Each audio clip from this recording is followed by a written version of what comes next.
말씀입니다. 이 말씀에 의지해서 우리 교회로운 설교 세 번째 제목인 새로워지는 교회라고 하는 제목으로 함께 은혜 나누도록 하겠습니다. 오늘 먼저 이 예배를 통해 온라인에서 참여하고 있는 성도 여러분과 또 오늘 이 자리에서 함께 나와 예배드리는 우리 모두에게 하나님의 은혜와 평강이 함께 하시기를 기원드립니다. 오늘은 예수님께서 변화산에서 변화됨을 기념하는 산상의 주일입니다. 예수님께서 거룩한 몸으로 새롭게 변화되신 날, 그 변화산에서 예수님을 바라보고 있던 제자들의 고백이 복음서에 기록되어 있습니다. 제자들 눈에 오직 예수 외에는 아무것도 보이지 않았다. 이것이 변화산을 경험한 제자들의 동일한 고백이었습니다. 오늘 이렇게 산상변모주의를 맞이하는 우리는 우리에게 이 제자들의 고백은 던져주는 질문이 될 수 있다고 생각을 합니다.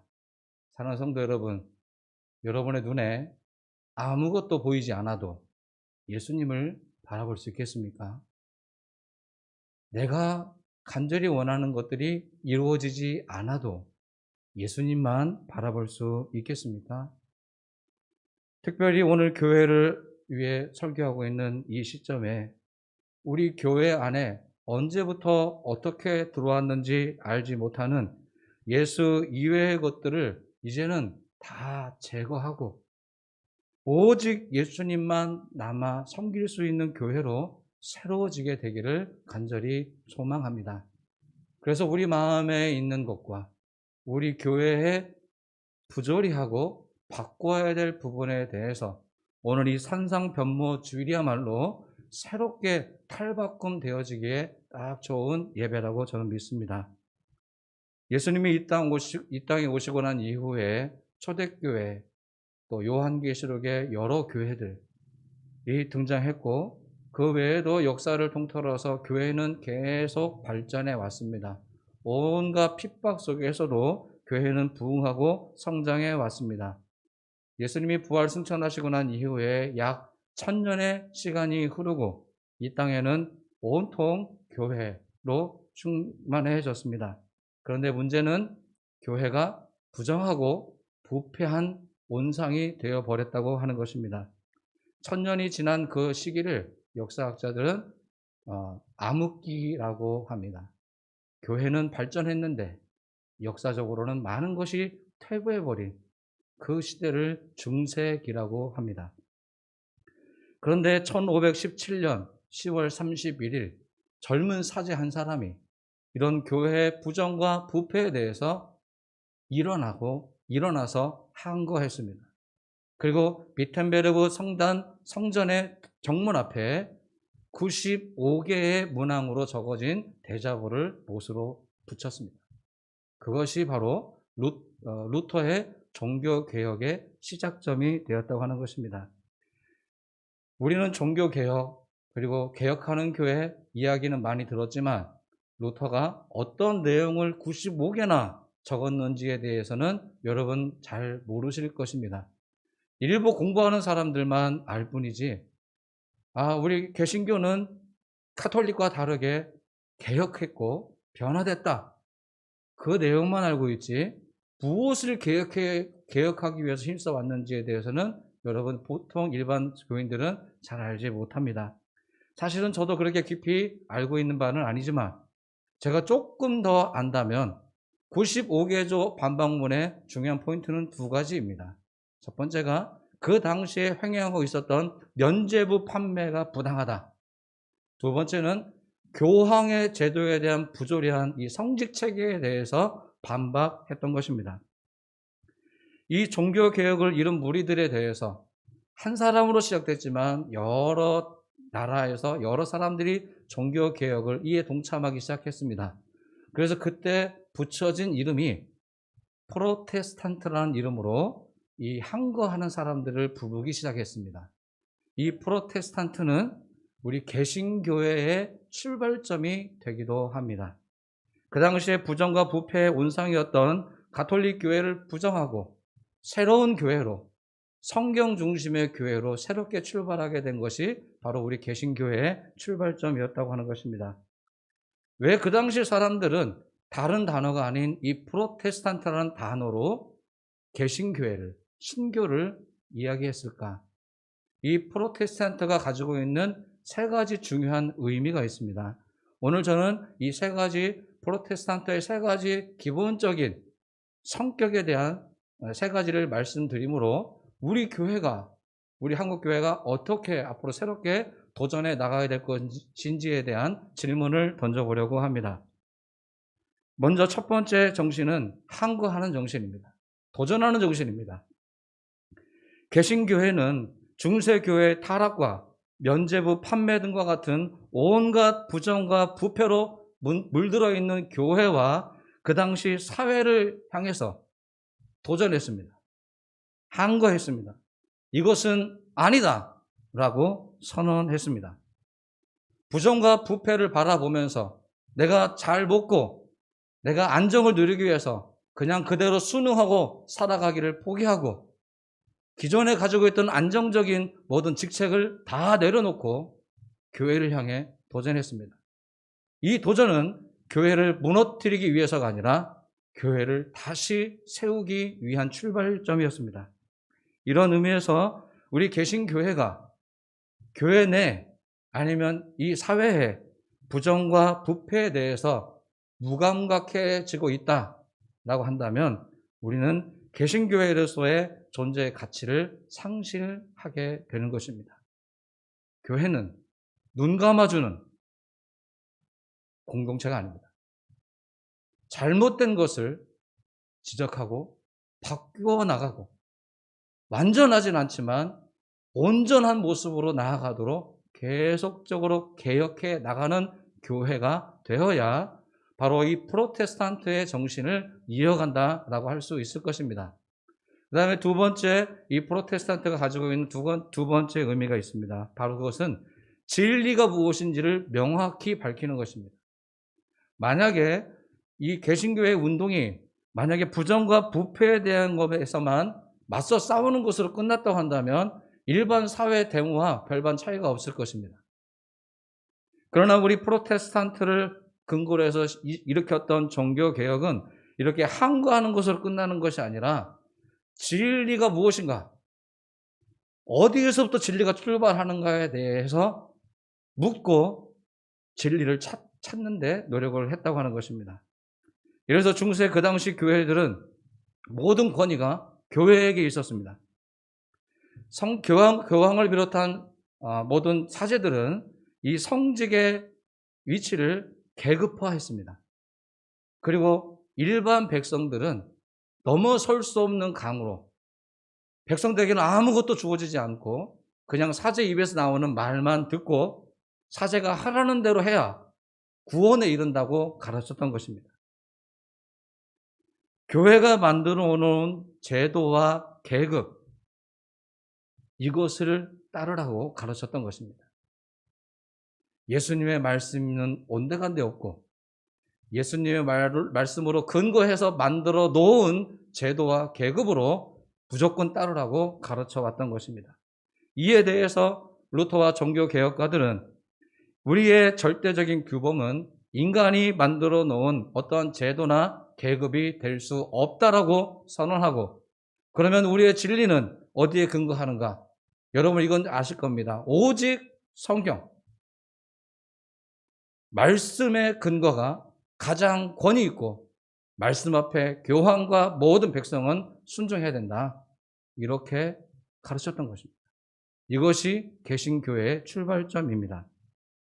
오직 믿음, 사제를 통하지 않고도 하나님을 믿으면 된다. 두 번째, 오직 성경, 진리의 기준은 말씀이다. 그리고 세 번째로 오직 은혜를 부르짖었던 것입니다. 세 번째 정신은 참된 신앙이 무엇인지 고백하기 시작했습니다. 1000년이 넘는 시간 동안 교회는 부흥하고 성장하면서 다양한 종류의 신앙 고백들을 하기 시작했습니다. 그런데 이것이 정말 성경에서 보여주고자 하는 하나님의 모습인지에 대해서는 의문이 들기 시작했던 것입니다. 예를 들어서 왜 면죄부가 필요했는가? 죄를 지은 인간은 이 죄를 면하기 위해서 무엇인가를 해야 되는데, 우리가 믿는 하나님은 벌을 주고 저주하시는 무서운 하나님으로 교회가 가르쳤습니다. 그래서 이 면죄부를 사서라도 하나님을 만족시켜야 된다. 그래야만 구원에 이르르고 행복해질 수 있다. 이게 그 당시의 가르침이었습니다. 연보궤에 동전이 땅 땡그렁 하고 떨어지는 그 순간 연옥에 가 있던 죄인도 천국에 갈 수 있다.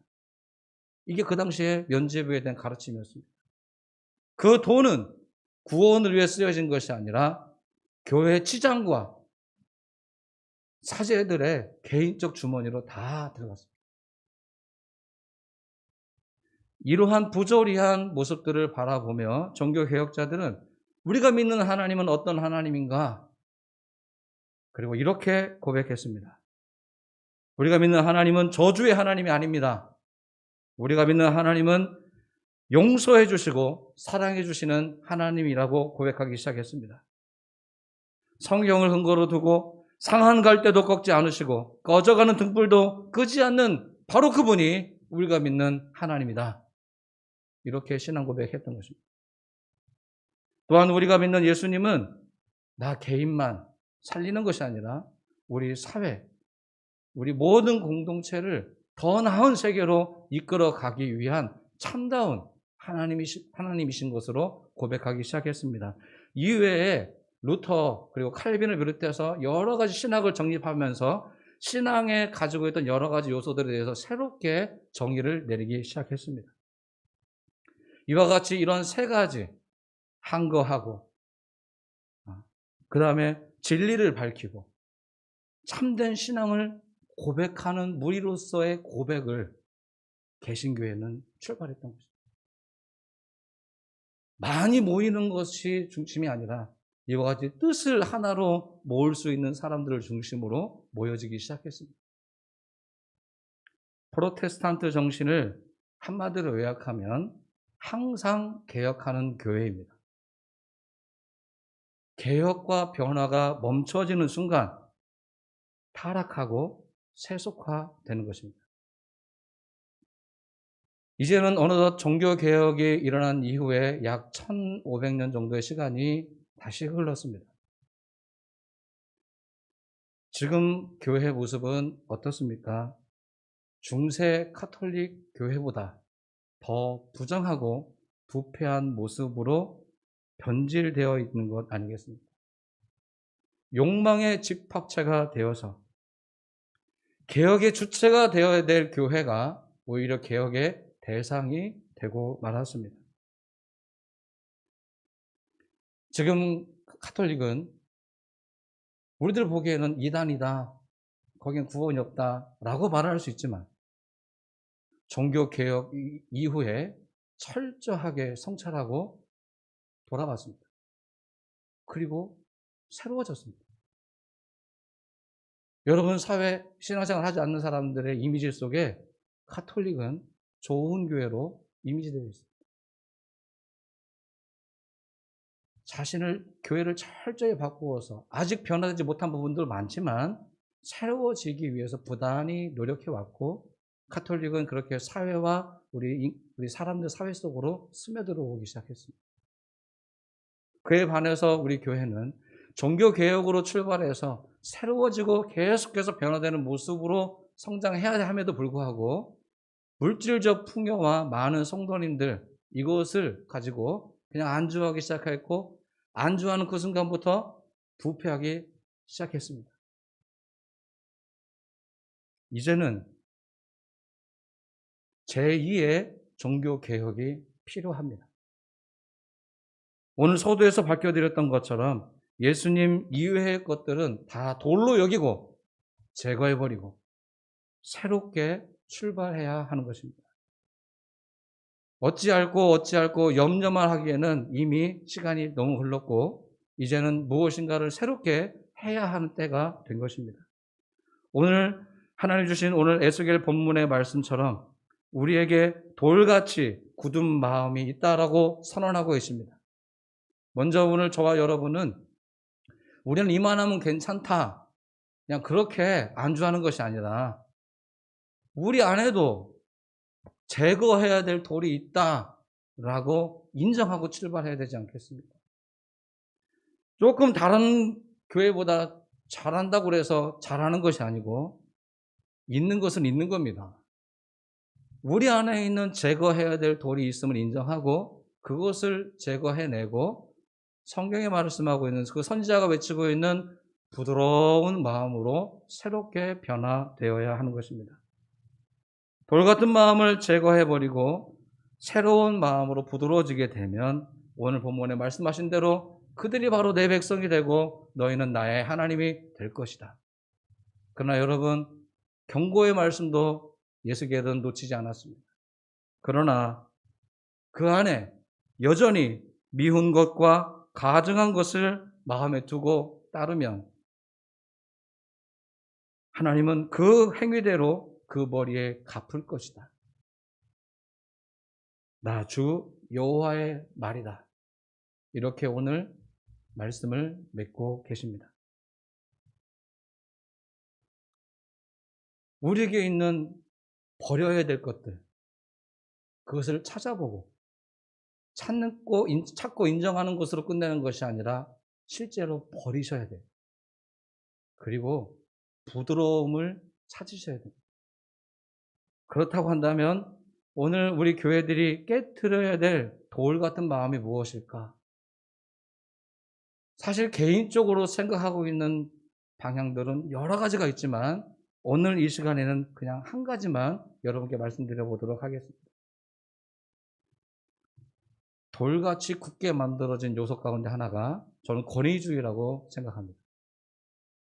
권위주의는 여러 가지로 다양하게 말씀드릴 수 있겠지만 다른 사람을 내 삶의 스타일대로 다스려보고 그것만을 관철해 보겠다고 생각하는 그 생각 자체가 권위주의라고 저는 생각합니다. 중세 가톨릭 교회가 계급화되고 이렇게 계급화된 성직 체계가 그 성직자들만 하나님의 계시를, 하나님의 진리를 소유할 수 있다라고 그런 독단에 빠지게 된 것은 바로 이 권위주의 때문에 그렇습니다. 너희들은 못한다. 하나님의 말씀은 우리들의 것이다. 너희들은 우리의 말을 들어라. 권위주의입니다. 지금 교회들의 모습은 어떤 모습입니까? 교회가 거대해지고 풍요로워졌습니다. 하나님의 은혜라고 고백했습니다. 더 성장해야 된다고 외쳤습니다. 그런데 언제부터인지 모르게 우리 교회 안에도 이런 계급 질서가 들어온 건 아니겠습니까?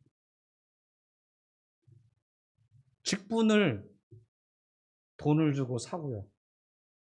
더 높은 직분에 들어가기 위해서 온갖 부정도 저지르기도 합니다. 지금 계신 교회는 중세 가톨릭 교회보다도 더 심각한 부정부패에 휩싸여 있습니다.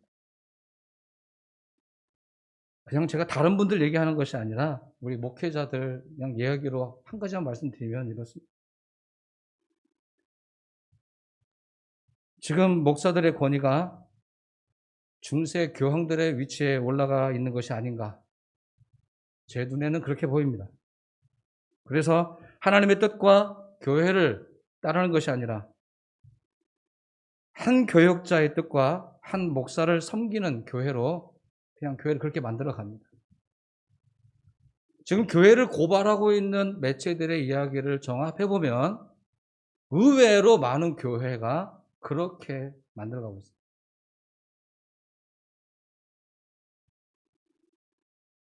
이것은 목사가 자신의 권위를 지키기 위해서 자신의 권위주의를 포기하지 못하기 때문이라고 생각합니다. 또 목회자의 가장 중요한 파트너인 장로님들은 만약에 장로님들께서 권위주의에 빠지게 되면 제가 지나온 교회들에서 실제로 경험했던 것입니다. 장로님들께서 권위주의에 심취하게 되시면 목회자를 그냥 월급쟁이로 생각합니다. 월급을 주고 고용하는 사람으로 변질됩니다. 목회자가 하는 말이 옳은지 그른지에 판단하는 것이 아니라 내 말을 듣는가 안 듣는가가 중요해요. 그래서 생활비를 쥐락펴락하면서 목회자를 힘들게 하기도 하고 목회자를 나가도록 유도하기도 합니다. 다행스럽게도 저는 좋은 장로님들을 만나서 참 협력과 협조를 해주시는 좋은 분들을 만나서 참 행복합니다만, 그렇다고 해서 우리 교회 안에 이런 권위주의나 빼야 될 돌이 없다라고 말하지는 못하겠습니다. 우리는 지금 이 순간에 다양한 생각들 그리고 다양한 제도들이 교회 안에 있습니다. 또 교회마다 가지고 있는 특별한 제도들이 또 있어요. 당위성들이 있지만 사실은 오늘 본문의 근거에 보면 제거해야 될 돌이라고 저는 보여집니다. 사실은 교회는 코로나나 일부 다른 요소, 외부적인 요소에 의해서 어려워지는 것이 아니라 스스로 멸망을 초래하고 있다라고 저는 생각합니다. 오늘 하나님은 우리에게 말씀하십니다. 너희 마음속에 있는 돌 같은 마음을 제거하라. 그래야만 하나님의 사람으로 살아갈 수 있는 것입니다. 하나를 더 말씀드려보면 불감증입니다. 무뎌진 것입니다. 성경에 사실은 회칠한 무덤이란 곧 질책에 있으니 질책도 있으신데요. 지난주에도 제가 교회가 아파할 때 아파야 되고 좋을 때 기뻐야 되는데 그러지 못한다. 이것은 뭡니까? 무감각해지는 것입니다. 그게 돌이에요. 부정부패에 무감각해집니다. 그냥 내가 복 받는데 문제가 없으면, 내 사는데 불편함이 없으면 그냥 좋은 게 좋은 거다 하고 넘어가는 거예요. 어떻게 해서라도 복 받으면 되는 것이지 뭐 그냥 조금 잘못하는 거 다 그렇게 하는 것 아니냐, 이 정도쯤이야 괜찮다 나가고 넘어가 버립니다. 에스겔 시대에 그 당시 사람들은 이런 죄까지 서슴없이 저질렀습니다. 에스겔에서 읽어보시면 이런 것입니다. 어떤 이웃이 피를 흘리고 죽어가고 있어요. 나 때문은 아닙니다. 근데 죽어가는 이웃을 향해서 가차없이 돌을 들어서 더 빨리 죽여요. 이 일을 서슴지 않고 하고 있었어요. 에스겔 선지자의 눈에 이들의 이 무감각함에 대해서 오늘 이 본문의 말씀으로 바로 그 던지는 그 돌이 너희 마음에 있고 너희들에 있는 그 돌을 버려라 라고 선언하게 된 것입니다. 더하는 악행을 저지르고 있는 그 당시에 신앙생활을 하고 있는 유대인들, 그들에게 선지자는 외쳤던 것입니다. 손에 있는 돌뿐만 아니라 너희 마음에 있는 돌까지 없애야 된다. 부드러워져라. 이것이 에스겔의 요청인 것입니다. 오늘 하나님 그리고 선지자 에스겔은 우리 마음속에 있는 돌을 제거하라고 요청하고 있습니다.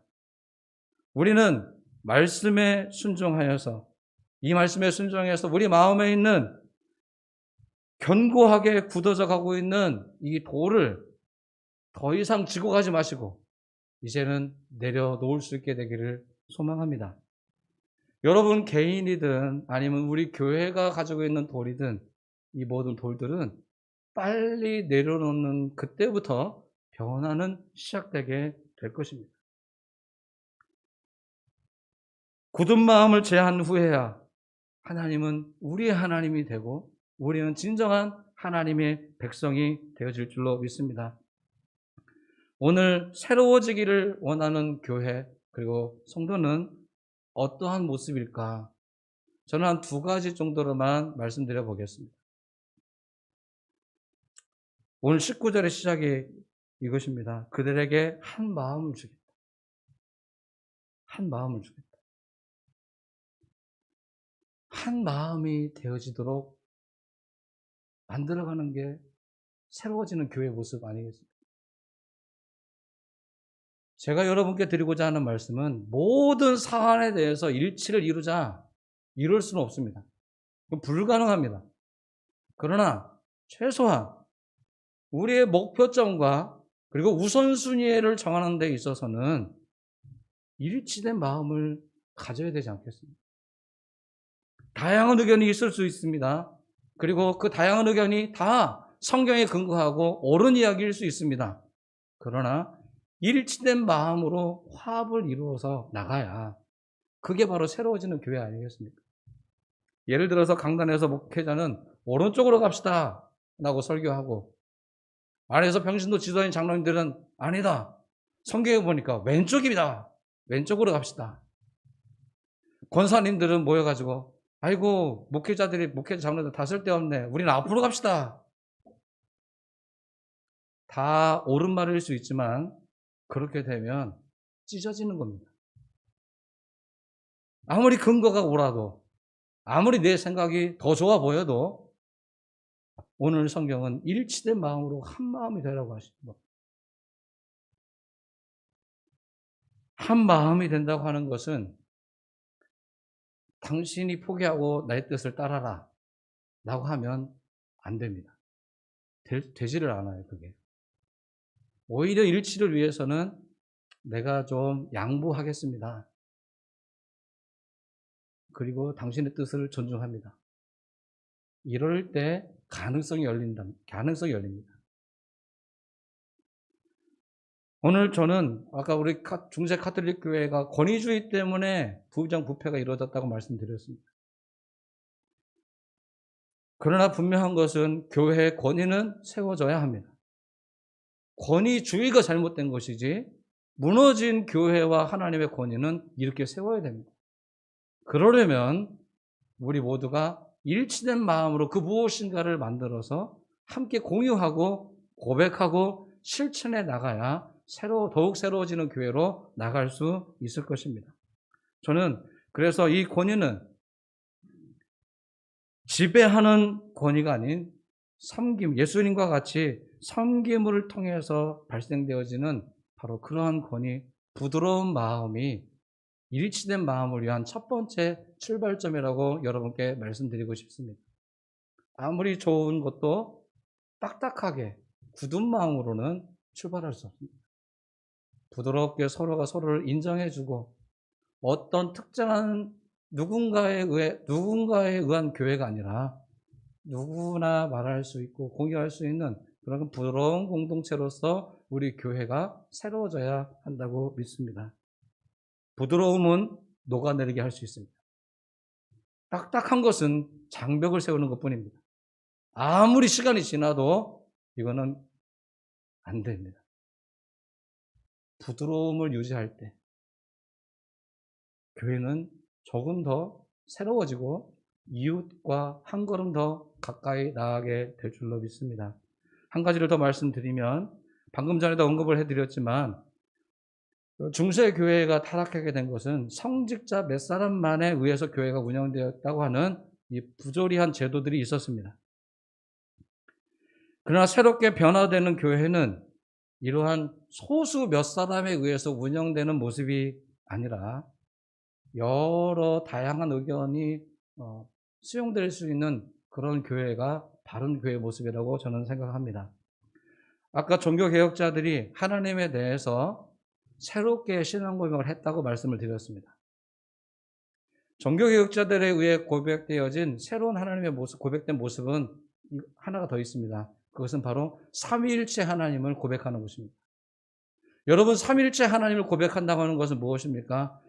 성부 하나님의 역할, 성자 예수님의 역할, 성령 하나님의 역할을 이해하고 나는 잘 모르겠지만 아무튼 그렇게 된다더라. 이것을 아는 것이 중요한 것이 아닙니다. 종교개혁자들에게 의해서 이 삼위일체 하나님의 역할은 우리가 믿고 있는 하나님은 전지전능하시고 무소부지하신 그 하나님이라 할지라도 서로 교통하고 서로 연합하는 모습으로서의 하나님이시다. 그러니까 이 삼위일체 모든 것을 갖추신 하나님께서도 이렇게 서로 연합과 일치를 위해서 애쓰시는데 하물며 부족하고 허물이 많은 우리들은 이 삼위일체 하나님을 고백하면서 서로 연합과 일치를 그리고 화해를 위해서 함께 나가야 된다. 이것이 바로 믿는 바 신앙과 실제 삶을 하나로 이루어가는 것입니다. 오늘 우리가 믿는 하나님은 창조의 하나님이기도 하시지만 연합의 하나님이기도 하십니다. 못할 일이 없기도 하지만 때에 따라서는 아무것도 하지 않으시기도 합니다. 다양한 모습의 하나님이 우리가 믿는 하나님이십니다. 특별히 오늘 새로워지는 교회로서 우리가 믿는 하나님을 삼위일체 하나님으로 고백해서 가능한 대로 다양한 의견이지만 서로 의견을 말씀하고 나누고 또 그 가운데서 하나를 채택해서 서로가 함께 공유하고 함께 따라와주는 그런 교회로서의 새로워지는 교회로 우리 교회가 한 걸음 더 성숙해 나갈 수 있게 되기를 저는 간절히 소망합니다. 사실은 이외에도 몇 가지 우리 교회가 탈바꿈 되어야 될 제가 3년 동안 지켜보면서 좀 변화됐으면 하는 부분들이 있긴 하지만 이 부분은 다음번에 혹시 기회가 되면 한 번 더 언급해 드리도록 하겠습니다. 왜냐하면 지금 오늘 제가 언급해 드린 이 권위주의야말로 너나 할 것 없이 사실은 모두가 가지고 있으며 또 함께 포기해 내야 될 부분이라고 제가 확신하기 때문입니다. 우리 중에 완벽한 사람은 아무도 없습니다. 제가 아무리 노력한다 해도 모든 교인의 마음을 100% 만족시킬 수는 없습니다. 그렇다고 해서 자신의 뜻을 위해서 새로운 생각을 홀로 가지고 있는 것도 옳지는 않습니다. 사랑하는 성도 여러분, 담임 목사가 꿈꾸고 지향하는 바가 옳은 것이라고 판단되어지면 협조해 주십시오.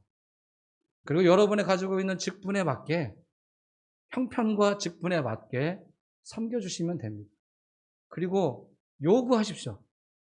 우리 교회가 앞으로 어떻게 되어지면 좋겠는지. 마치 중세교회처럼 교황적 권위를 가지고 있는 목사가 이렇게 합시다 라고만 해서 따라가는 교회, 그런 수동적인 교회가 아니라 함께 우리 장로님들의 의견과 집사님들의 의견과 우리 여러 성도님들의 의견들이 다 모아져서 좀 우리 교회만이 가지고 있는 특별한 또 새로운 무엇인가를 위해서 함께 나아가는 그런 교회를 저는 꿈꾸고 있습니다. 사랑하는 성도 여러분, 우리 안에 돌이 있습니다. 그리고 인정하십시오. 그 돌 같은 마음을 이제는 외부의 힘이 아닌 우리 스스로 내려놓을 수 있게 되기를 바랍니다. 그리고 하나님이 허락하시는 이 부드러운 마음으로 대처해 나갈 수 있게 되기를 바랍니다. 오늘 하나님은 우리 교회에게 이렇게 말씀하십니다. 너희 안에 돌같이 굳은 마음을 제거하라. 그리고 나의 영을 받아 살같이 부드러운 마음을 가져라. 기도하겠습니다.